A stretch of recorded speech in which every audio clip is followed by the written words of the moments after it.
Thank you so much for being here today for Bach's Lunch and for braving the elements that we certainly didn't expect. Or maybe we just ignored the fact that there could possibly be flurries again. But we're here. We're so happy to be here. We want to thank the El Paso Museum of Art for always making this beautiful space possible. We're back in person. We're happy to see you. Give yourselves a round of applause. We're here. And there's more Bach's Lunch in store. Our next one will be, we're doing different days because we're adjusting to different needs. And so our next one will be on Wednesday, March 30th with jazz pianist Matt Herskowitz. And then we're having the very special El Paso Pro-Musica birthday Bach's Lunch Bash for our artistic director, Zul Bailey, who will be celebrating his birthday and his 20th anniversary as the artistic director of El Paso Pro-Musica. So mark your calendars. That will be Friday, April 22nd. You don't want to miss that. But let's get on to today.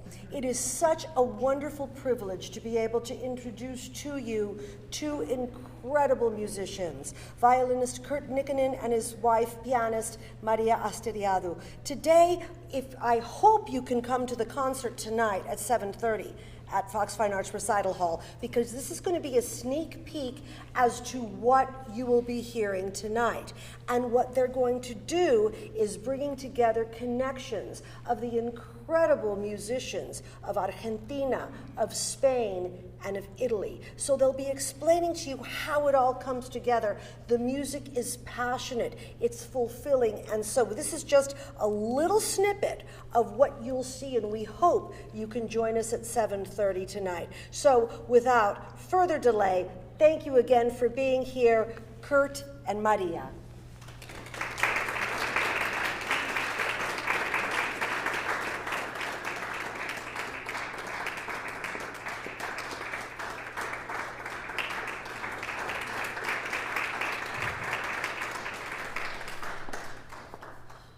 Good afternoon, and thank you for coming here today. We're certainly very privileged to be here.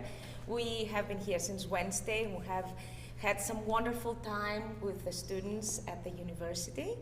Felipa, thank you so much for inviting us and for your nice introduction. We would like to tell you a few things about how we came across to present actually this program tonight, of which you're going to hear a little bit of a tasting menu today, but we'll give you a little bit of an explanation about what really makes special this program to us. We decided we wanted to present actually composers from the South America, South Europe. I'm originally from Europe, I'm from Greece, he's half Greek, so we have been a lot in South America, and we just love the music. And actually, one of our favorite composers is Astor Piazzolla, whose birthday happened to be today. He was born March 11th, 1921. So it's an even more special day. It's just a coincidence. We actually didn't know that when we planned this program.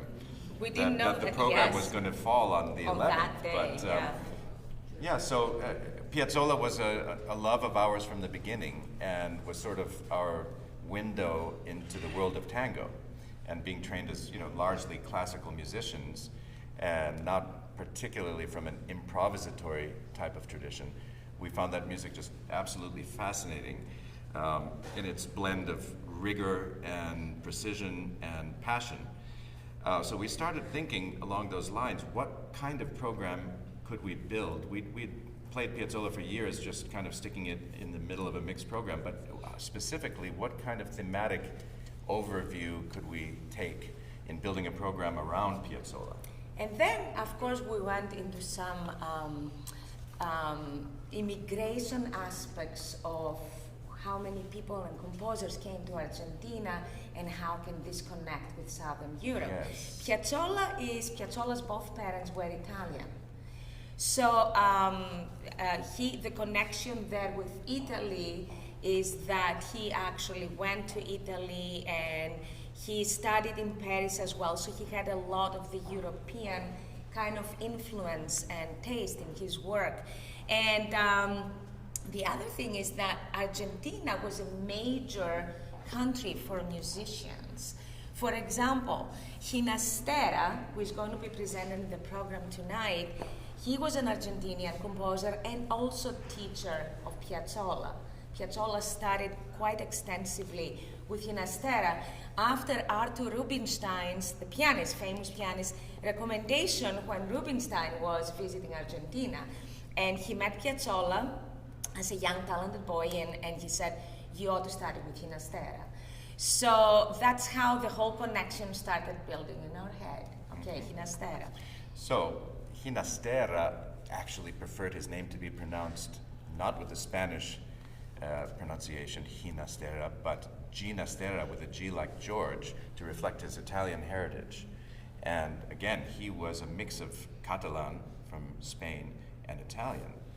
And so the G actually has the same pronunciation in Catalan, in the Catalan language, which we thought was very interesting. We'd been pronouncing it wrong for years with no view toward the correctness of it. But we came to see that Argentina was such a melting pot of cultures. So many, for various reasons, emigrated there at the end of the 19th, beginning of the 20th century, before the First World War. At the time of Franco, many people left Spain to go down there. And that's when we come to Falla, Manuel de Falla. Yes. And he was a Spanish composer. Actually, his mother was Catalan, so there is more Catalan generation going on here. And he was a very, very beloved composer, one of the major Spanish composers at the time. And actually the piece you're going to hear today, or parts of it, is the Suite Populaire. We're going to tell you a little bit about the story of the Suite Populaire. But the Falla, actually, or Falla rather is the correct way of pronouncing his name, once Franco came to throne or to politics, when he decided came to power. flee Spain.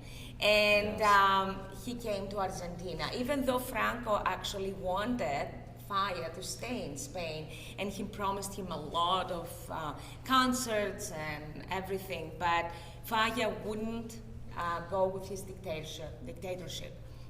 So he came to Argentina, and then he died in Argentina, so that's the other connection. But when he died, he wanted to be buried in Argentina, but Franco insisted that they bring his remains back to Spain. So, and then we go into Fabregas. Well, let's talk a little bit about that right before we play it. Oh, okay. Let's talk about the specifics of the Suite Populaire. Okay. So, go ahead, start. Should I tell the overview of the whole Yes. thing? Well, originally this piece that we're going to play, which is a transcription by the Polish violinist Kochanski in Polish, was for soprano. And the lyrics of the songs are very interesting. It carries a storyline, an arc, a dramatic arc that's very powerful. It centers around the story of a single mother who had gotten pregnant out of wedlock. So the first piece that we're going to play, the Moorish cloth, El Paño Moruno, is about the fact that this situation means that she lost her value on the marriage market. And so basically the story is she marries the father, things don't go well, the father cheats on her, she becomes extremely jealous, and she despairs of ever finding love again. And by the end of the suite, she has found love again. She's found a new love. But it's very interesting. In the last song, the end of the text is that the mother is still watching. And I took that to mean the mother has been disapproving all along, didn't like the first husband or boyfriend, and doesn't have much hope for this one either. So it's quite a dramatic story. The second, how many are we playing? You can play the whole suite since you say the story. Oh, I see. Yeah. Okay. And then give more of a tasting menu of the other composers. Gotcha. Okay. That's what we'll do then. So the first piece, she is pregnant. The second piece, she discovers her husband's unfaithful. the third piece, she's just Well, the full of second piece fury. has the baby. and Oh yes, the she's baby, the lullabying lullaby. the baby. They had a baby. That's So right. it's a beautiful, actually, lullaby in the second one. The fifth piece, Asturiana, from the north of Spain, is she's very sad and she's crying by a green tree that is also weeping. And the sixth piece, Jota, which is a kind of Jumping very dance. active jumping dance, I guess, is she has hope again and everything's looking good. Hope you enjoy it.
piece on the program today is going to be a piece by Elisanda Fabregas, female composer from Catalonia, actually.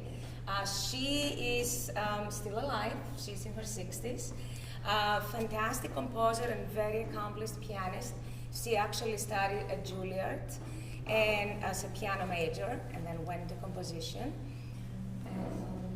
Keep going. She actually has a connection to Texas in that for a time she taught at University of Texas San Antonio. And actually this piece, Sonata No. 1, was first performed there. So this may be an El Paso premiere, but it's not a Texas premiere. It's extremely rhythmically driving and vital, full of interesting cross rhythms with a beautiful lyrical slow movement. Hope you enjoy it. We're going to play the just the first movement, yes. For you. It's a sonata in 3 movements. It's got 3 movements. Yeah.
We're going to start, actually we're going to play 2 of the 3 pieces we're going to perform tonight.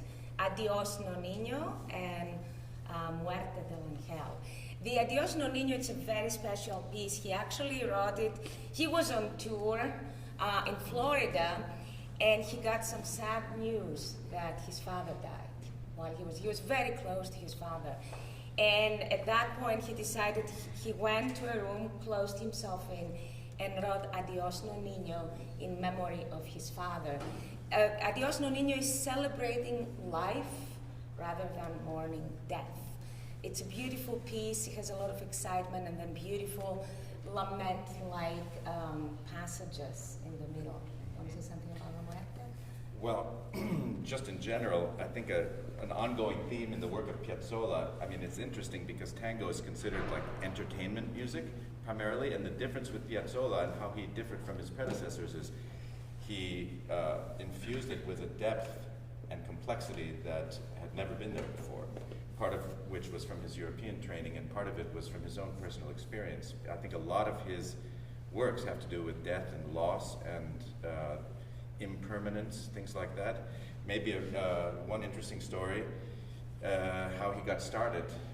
He was kind of a disciple of the reigning king of tango in Buenos Aires, was this guy Carlos Gardel. Okay, and he kind of took him under his wing, and he started playing and touring with Gardel and absorbing everything he could. He was supposed to go on tour with Gardel and his orchestra, and for some reason his father told him, "Don't go." He said, "You're too young. You're too young to go for this tour. You shouldn't go. You're not ready." So he didn't go on the tour, and the plane crashed, and Gardel and his entire orchestra were killed.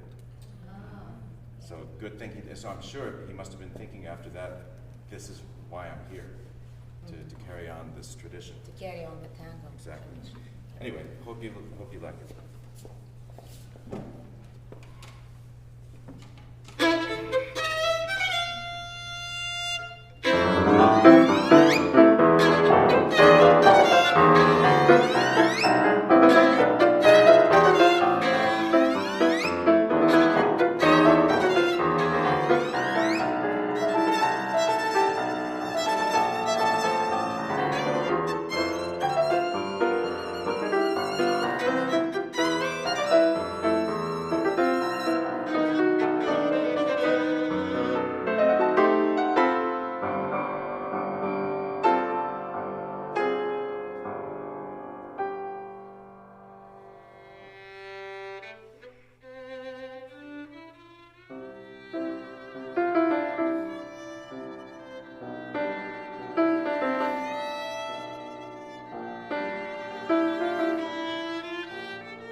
but not least, we are going to present one movement of the big, great violin sonata in B minor, violin and piano sonata, I shall say, by Respighi. Say something about Respighi. Respighi, probably best known for orchestral works like The Pines of Rome, The Fountains of Rome, was trained as a violinist, actually, and but quite an accomplished pianist. Was an accomplished pianist yes. as well, judging from the brilliance of the piano writing. He was an Italian composer who had a very unique vision. He became later in his career more neoclassical, but these earlier works show quite a strong late romantic density and dramatic impulse and lyricism. They're very, very intense pieces to play. Very intense piece, extremely difficult for both instruments. It was written around the time of the Fountains of Rome, so it's very romantic, very chromatically dense. Yes.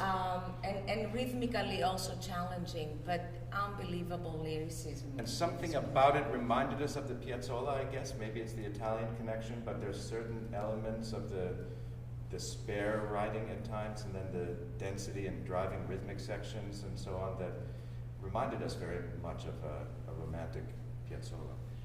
Hope you enjoy it. This is the first movement, by the way.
you.